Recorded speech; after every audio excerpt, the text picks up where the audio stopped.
ابدا الحلقه بقى بكام سؤال كده اللي هم: هو البيبي ده بيتعمل فين وليه وازاي؟ تخيل معايا نفسك مبسوط قوي ومركز قوي علشان عمال تحضر شنطه السفر بتاعتك اللي هتسافر بيها، وانت طبعا مركز قوي عشان ما تنساش اي حاجه من حاجات السفر. ووسط ما انت مشغول في الحاجات دي كلها بابا عمال يستعجلك وعمال يقول لك يلا عشان نلحق نمسك الطريق بدري، وفعلا حضرتك تاخد بعضك وتنزل وتركب العربيه والرحله تبدا، وفي اول 10 دقائق من الطريق يحصل الموقف اللي محدش بيكون عامل حسابه، وفجاه بيبي. ووسط الزنقه دي يجي في دماغك السؤال بتاع حلقتنا النهارده: هو البيبي ده بيتعمل فين بقى؟ ومن هنا تبدا رحلتنا النهارده. الى كل من يهم الامر من جوه مملكه البهريز، بعد لكم السلام ويا مساء العسليه عليكم وحلقه جديده وبهريز جديد. لو الفيديو ده وصل لك انزل نعنش لي بلايك حلو، ولو لسه مش مشترك في القناه انزل اعمل سبسكرايب او اشترك في القناه عشان تبقى ممبر في مملكه البهريز. بطل قصتنا النهارده هي الكليه. ايوه بالظبط، هي اللي عامله زي حبايه الفول دي. احب اطمنك واقول لك ان هو ده المصنع اللي البيبي بيتعمل فيه. طب ما تيجي بقى افهمك الموضوع ده بيحصل ازاي.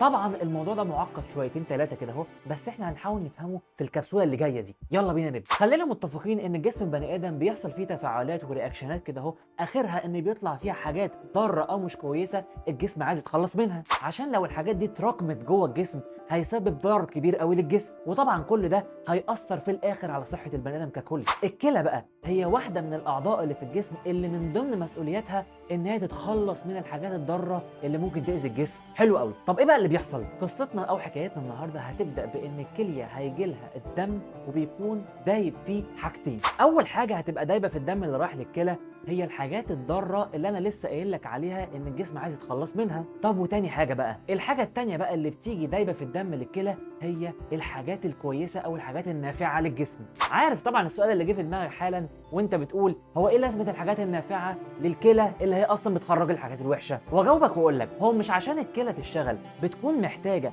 حاجات حلوه زي مثلا الاكل او الاكسجين، وكل ده عشان تفضل بيه شغاله. يبقى لحد دلوقتي وصلنا ان الدم اللي بيكون رايح للكلى عشان ينضف او بمعنى اصح يتفلتر بيكون متكون من حاجتين: حاجات حلوه وحاجات وحشه، يعني حاجات نافعه للجسم وحاجات ضاره للجسم لازم الكلى تخرجها بره الجسم. وطبعا فهمنا ليه الحاجتين دول رايحين للكلى. اللقطه بقى في الحته اللي جايه دي. الكلى بتتكون من خلايا صغيره خالص بيكون اسمها النفرون. حضرتك طبعا تعرف ان البني ادم بيكون عنده كليتين تقريبا كده، كل كليه بيكون فيها حوالي مليون نفرون. بمجرد ان الدم يخش جوه الكلى بيبتدي الدم كله يتصفى ويتفلتر وينزل زي المصفى بالظبط. بيكون في فتحات صغيره كده في الخلايا الصغيره دي بتنزل كل حاجه في الدم، الحلوه والوحشه، فيما عدا طبعا الحاجات الكبيره اللي مش هتعرف تعدي من الفتحات الصغيره دي. يعني كده حب بيني وبينك من الاخر كل حاجه هتنزل في البول، الحلو والوحش. ودلوقتي اكيد جه في دماغكم سؤال واستغراب في نفس الوقت اللي هو طب ما كده الحاجات الحلوه اللي الجسم محتاجها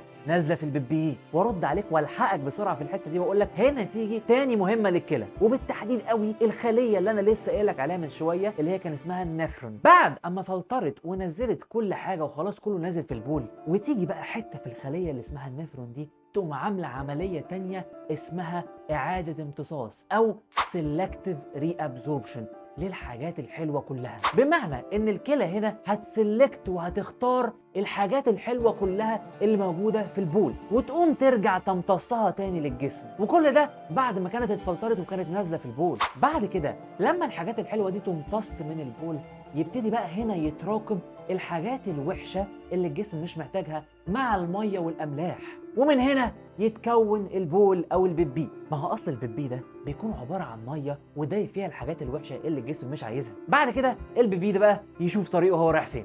هقول لك على معلومه زياده وبهاريز كده اهو، بس ايه تقيله قوي. لو جيت عملت تحليل بول لاي حد مش هتلاقي فيه جلوكوز او سكر، لان الجلوكوز او السكر ده يعتبر من الحاجات الحلوه اللي الجسم اخدها تاني لما حكيت لك عنها لما الكلى امتصتها تاني للجسم. طب لو عملت تحليل ولقيت سكر او جلوكوز يبقى الشخص ده مريض سكر. لو عايز تعرف تاريخ اكتشاف مرض السكر واكتشفوه ازاي وعملوا ايه ساعتها والتحاليل زمان كانت عامله ازاي، خش اتفرج على الحلقتين دول. بس كده لو الحلقه دي عجبتك اوعى تنسى تنعنش لي بلايك حلو، ولو لسه مش مشترك في القناه انزل اشترك واستنوني في بهريز جديد من مملكه البهاريز.